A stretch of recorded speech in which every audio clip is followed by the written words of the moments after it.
Commander Vex'tar stared at the tactical display with all four of his eyes, each one twitching independently as he processed what he was seeing.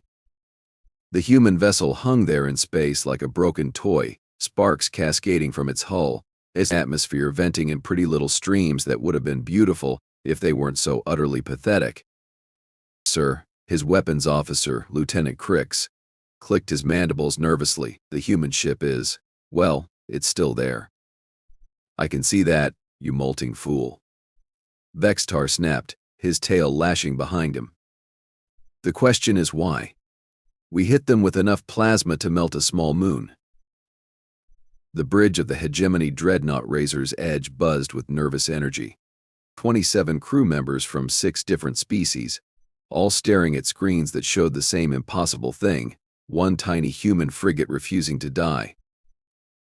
"Perhaps their life support finally failed," suggested Navigator Yoth, her tentacles wrapping hopefully around her console. "Humans are fragile. After all, they need that oxygen mixture to survive." Vex'tar's laugh was more of a bark. "Oh, they need oxygen all right. Just like they needed those engines we blew off 10 minutes ago. Just like they needed that communications array we vaporized. Yet somehow, that ridiculous little ship keeps existing."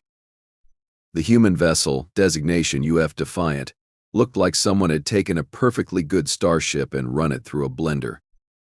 Half the hull plating was gone. One of the 3 main engines was completely missing, and there were holes big enough to fly a shuttle through. Any sensible species would have surrendered by now. Any reasonable captain would have ejected in an escape pod. But humans, as Vex'tar was learning, were neither sensible nor reasonable. "Sir." Communications Officer Trilix's voice cracked with excitement. "We're receiving a transmission from the human vessel." "Put it through," Vex'tar ordered, settling back in his command chair. Time to hear their surrender. Finally. The main screen flickered, and suddenly Vex'tar found himself looking at a human. The creature was smaller than he'd expected, with that ridiculous bipedal frame and those tiny little eyes. Blood trickled from a cut on its forehead, and its uniform was torn in several places. But what struck Vex'tar most was the expression on its face. The human was smiling. "Greetings," the human said cheerfully, as if they were meeting at a pleasant social gathering rather than in the middle of a battle. "Captain Marcus Webb, United Earth Forces. Beautiful day for a fight, wouldn't you say?" Vex'tar's mandibles clicked in confusion. "Captain Webb, your vessel is crippled. Your weapons are offline. Your shields are down. Surely you realize the futility of continuing this engagement?" Captain Webb's smile widened. "Futility? Oh, Commander, sorry, I didn't catch your name." "Commander Vex'tar of the Galactic Hegemony." Vex'tar replied automatically. "Right, Vex. Mind if I call you Vex?" "Great. Here's the thing, Vex. You seem to be operating under a fundamental misunderstanding about humans." "And what might that be?" Vex'tar asked, though something in the human's tone made his scales itch. "You think this fight is over?" Webb leaned forward, and those small human eyes suddenly seemed much larger. "You think because you've shot up my ship, because you've got me outgunned 50-1, because logic and mathematics and every tactical manual in the galaxy says I should surrender, you think you've won?" Vex'tar felt a chill run down his spine. "Haven't we?" Webb's laugh was warm and genuine, the kind of sound someone might make when told a particularly good joke. "Oh, Vex, you have no idea what you've gotten yourself into. See, there's something about humans you should probably know. We don't surrender. We don't give up. And we absolutely, positively, never know when we're beaten." "Captain Webb," Vex'tar said slowly, "your ship is falling apart around you. Your crew is probably injured or dead, most likely. By you have no weapons capable of penetrating our shields." "True. Then explain to me." Vex'tar's voice rose. "How exactly you plan to continue this fight?" Webb's smile turned predatory. "Simple, Vex. I'm going to ram you." The bridge of the Razor's Edge fell silent. Every alien present stared at the screen, waiting for the punchline to what had to be a joke. Ramming attacks were suicide maneuvers, last desperate acts of species facing extinction. They weren't tactics used by rational beings. "Captain Webb," Vex'tar said carefully, "ramming our vessel would destroy your ship and kill your entire crew. It would also barely scratch our shields. Probably. Then why?" "Why?" "Because," Webb interrupted. "In about 47 minutes, the rest of Task Force Baker is going to arrive, and when they do, they're going to find the wreckage of one human frigate wrapped around the bow of one hegemony dreadnought. They're going to see that we fought to the last man, that we never gave up, that we went down swinging." Webb paused, and when he continued, his voice was softer but somehow more terrifying. "And then, Vex, they're going to be very, very angry. You know what humans do when they're angry?" Vex'tar didn't answer. He couldn't. His throat had suddenly gone very dry. "We stopped playing by the rules," Webb continued. "We stopped being civilized. We stopped pretending that war is some kind of gentleman's game with proper etiquette and acceptable losses. When humans get truly angry, Vex, we become something else entirely.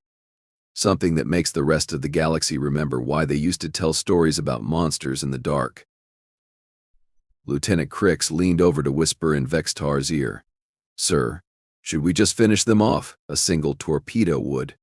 "No." The shout came from Science Officer Quinn, a normally quiet cetacean whose blue skin had gone pale. "Commander, I've been analyzing their ship's trajectory and power output. That human isn't bluffing.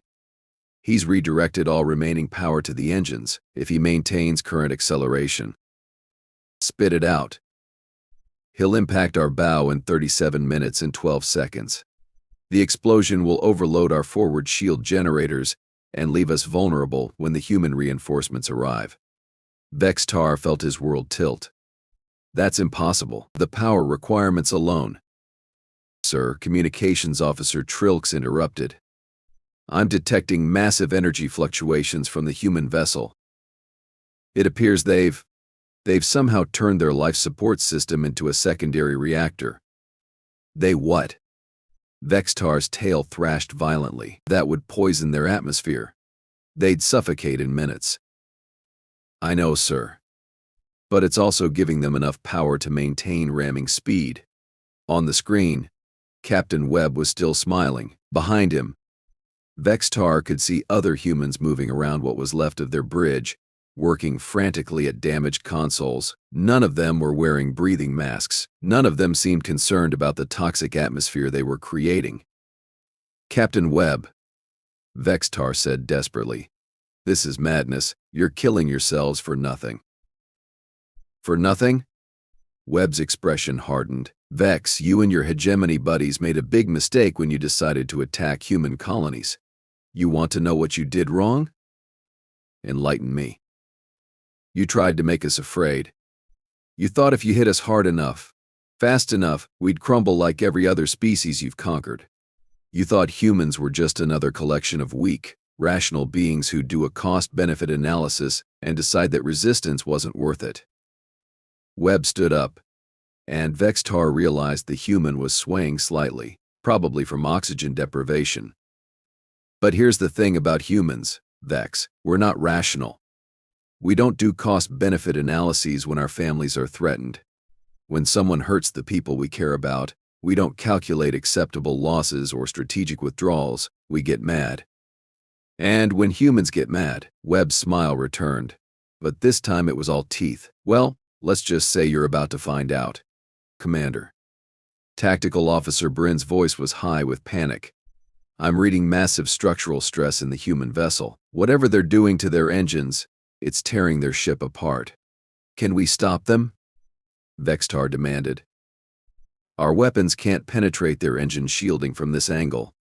And if we move to get a better shot, they adjust course to compensate," Vex'tar finished. "Clever little mammals." "Men." On screen, Captain Webb coughed, and Vex'tar saw blood. The human was dying, slowly poisoned by his own ship's atmosphere, and he was still smiling. 32 minutes, Webb said conversationally. 32 minutes until impact. 47 minutes until my friends arrive and find out what you did to me and my crew. I hope you've got your affairs in order. This is insane, Vex'tar roared. You're committing suicide. Nope, Webb replied, wiping blood from his lip. I'm committing murder. There's a difference. The communication cut out, leaving the bridge of the Razor's Edge in stunned silence. Vex'tar stared at the blank screen, his mind racing through options and finding none that didn't end with his ship crippled and himself explaining to Hegemony High Command how a single human frigate had somehow turned the tables on an entire dreadnought. Sir, Navigator Yoth ventured, we could retreat, fall back and rejoin the main fleet. With a human ramming torpedo locked onto our position, Vex'tar shook his head. They'd follow us. And even if we could shake them, can you imagine the report? The Hegemony Dreadnought Razor's Edge, pride of the Third Fleet, fled from one crippled human ship. I'd be court-martialed before we reached port. Then what do we do? Lieutenant Crix asked. Vex'tar was quiet for a long moment, watching the human vessel continue its impossible approach. The ship was barely holding together, pieces of hull plating spinning away into space with every passing second. By all rights, it should have exploded by now. The fact that it hadn't could only mean one thing.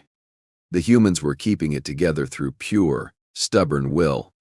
Sir, Crix pressed. We fight, Vex'tar said finally. We fight, and we pray to whatever gods are listening that we never have to face another human captain like Marcus Webb.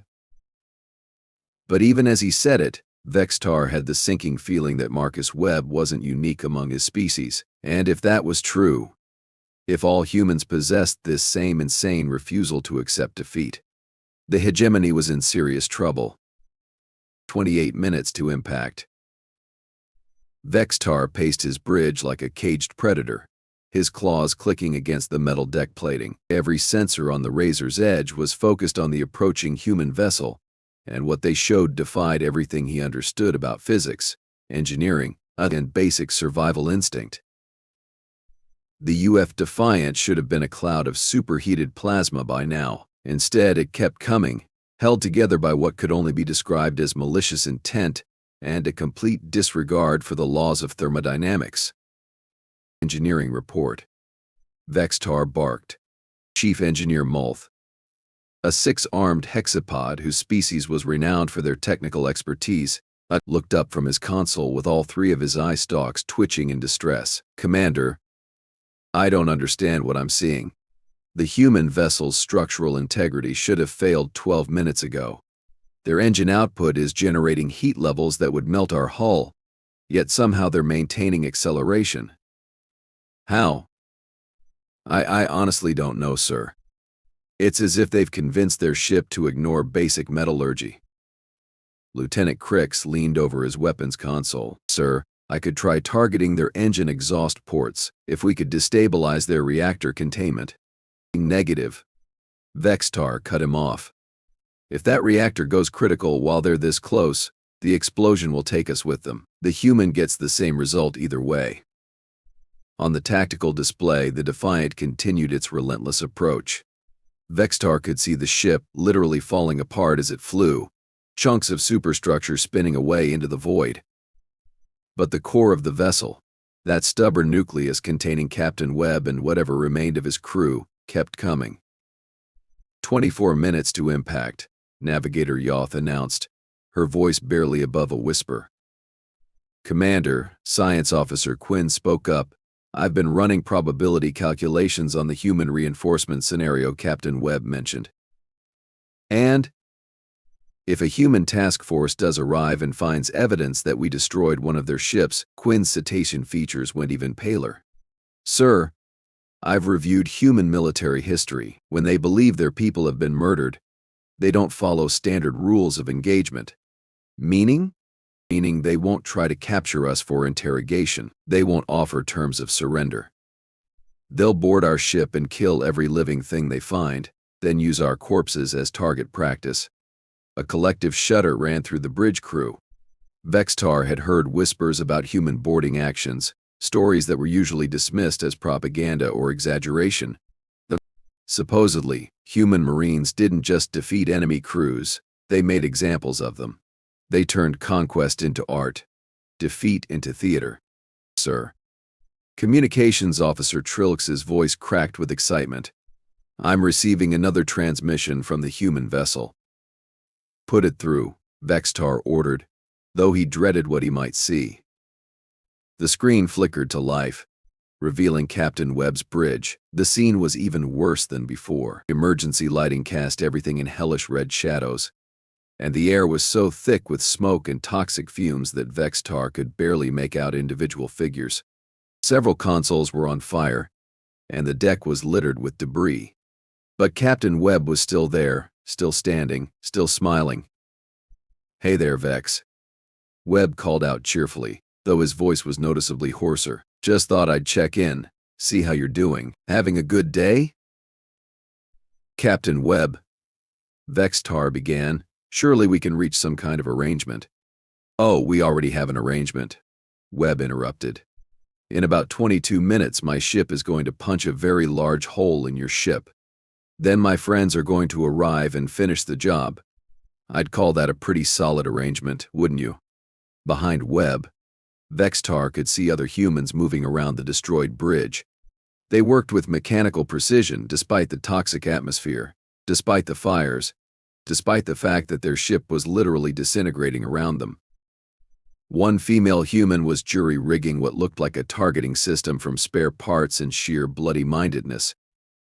Your crew, Vex'tar said, fascinated despite himself. They're all going to die. Yep, Webb agreed. Lieutenant Torres there has 2 kids back on New Geneva. Ensign Park just got engaged last month. Chief Gomez was 3 days from retirement. Webb's smile widened.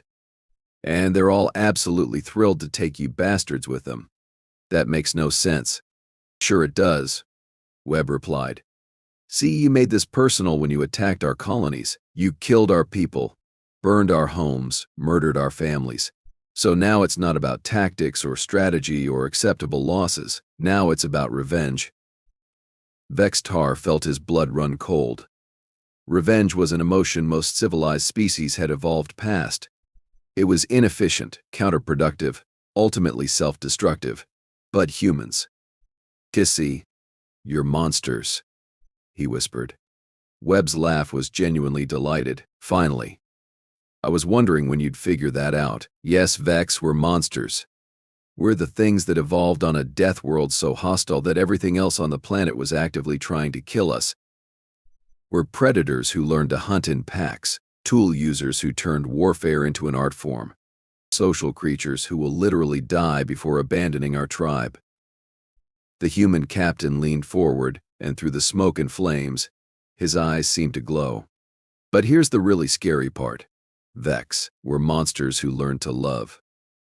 We're killers who write poetry, warriors who build hospitals, destroyers who create beauty. We're capable of incredible kindness and unimaginable cruelty, sometimes in the same breath. And when something threatens the people we love, Webb spread his arms wide, encompassing his dying ship and doomed crew. We become exactly what our enemies deserve. The transmission cut out again, leaving Vex'tar staring at a blank screen. Around him, his bridge crew worked in tense silence, each alien lost in their own thoughts about what was coming. 18 minutes to impact, Yoth announced. Commander, Tactical Officer Bryn said quietly, I'm detecting massive energy buildups in the human vessel. They're redirecting power from life support, artificial gravity, even structural integrity fields. Everything's going to engines. They're going to burn out, Vex'tar said hopefully. No, sir, Chief Engineer Multh corrected. They're going to explode. The question is whether they explode before or after they hit us. Vex'tar closed his eyes, feeling the weight of command like a physical burden. In 18 minutes, either his ship would be crippled and his crew dead, or the humans would achieve their goal and die as martyrs. Either way, the hegemony would face the wrath of an enraged humanity. And if Captain Webb was representative of his species, all hands, Vex'tar announced over the ship's communication system. "This is your commander. In 17 minutes, we're going to be in a fight for our lives. The enemy is one damaged human frigate crewed by dying aliens who refuse to surrender. By all logic, we should win easily." He paused, looking around at his diverse crew. "But logic doesn't seem to apply to humans. They don't fight the way we do. They don't think the way we do. They're willing to sacrifice everything for the slim chance of taking us with them. So I want everyone at maximum alert, all damage control teams standing by, and emergency evacuation procedures ready." Vex'tar straightened in his command chair. "And if any of you have prayers to offer, now would be an excellent time." 15 minutes. 10 minutes. And 5 minutes. At 3 minutes to impact, the Defiant finally began to come apart in earnest. Massive sections of hull plating peeled away like flower petals, revealing the ship's twisted skeleton underneath. But still it came, still it accelerated, propelled by engines that should have failed long ago. 2 minutes. Yoth called out. Vex'tar gripped his chair's armrest so tightly that his claws left gouges in the metal. On the tactical display, the human ship had become something beyond description, part vessel, part weapon, part funeral pyre. But at its heart, protected by layers of twisted metal and pure determination, Captain Webb and his crew continued their impossible flight. 1 minute. "Bien. All hands brace for impact," Vex'tar shouted. The Defiant struck the Razor's edge's forward shields with the force of a small asteroid. The barrier held for exactly 2.3 seconds before collapsing under the concentrated fury of human engineering and human will. The frigate's remains punched through the dreadnought's bow like a bullet through paper. The explosion was magnificent. When the flames finally died and the emergency lighting came back online, Vex'tar found himself lying on the deck of his bridge, his ears ringing and his vision blurred. Around him, crew members were slowly picking themselves up from various undignified positions. "Report," he croaked. "Forward sections 1 through 7 are completely gone," Chief Engineer Molth announced, consulting a heavily damaged tablet. "Shield generators offline. Main weapons offline. Engine efficiency down to 30%. "And the humans?" Molth's expression was grim. "Sir, you need to see this." On the main screen, an external camera showed the bow of the Razor's Edge, where once there had been sleek alien architecture. Now there was a gaping wound filled with twisted human metal, and there, welded into the heart of the hegemony dreadnought by the sheer force of impact, were the remains of the UF Defiant's bridge section. It was still intact. Somehow, impossibly, the human command center had survived the collision and explosion that had destroyed everything else. "Are they?" Vex'tar couldn't finish the question. "I'm detecting faint life signs," Science Officer Quinn reported. "At least 2, possibly 3 humans still alive in there." Before Vex'tar could respond, his communications console came to life, not with an incoming message but with an outgoing signal. A transmission originating from the wreckage embedded in his ship's bow. "This is Captain Marcus Webb of the United Earth Forces," came a weak but unmistakably smug voice. "To any UF vessels receiving this signal, the hegemony dreadnought Razor's Edge has been disabled and is ready for boarding. Recommend you bring the big guns and your sense of humor." Webb out. Vex'tar stared at the screen in absolute disbelief. The human was still alive. Still fighting, still winning.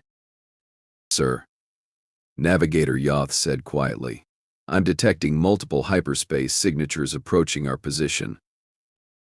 "How many?" 14 vessels. All human. All broadcasting UF identification codes. "Cos, Documentos, Wax, Re9. Vex'tar slumped in his command chair, finally understanding what Captain Webb been trying to tell him. This had never been about one battle, one ship, 1 hour. This had been about sending a message. About showing the galaxy what happened when you threatened humanity. And that message was now embedded in his ship's hull, broadcasting to every human vessel within 100 light years. The hegemony had picked a fight with monsters, and the monsters had won. As the human fleet began to take position around his crippled dreadnought, Vex'tar couldn't help but laugh. It was a bitter, defeated sound, but it was also tinged with something that might have been admiration. One human captain. One battle. 1 hour. Total victory. The humans had been right about one thing. They really didn't know when they were beaten. Because they never were.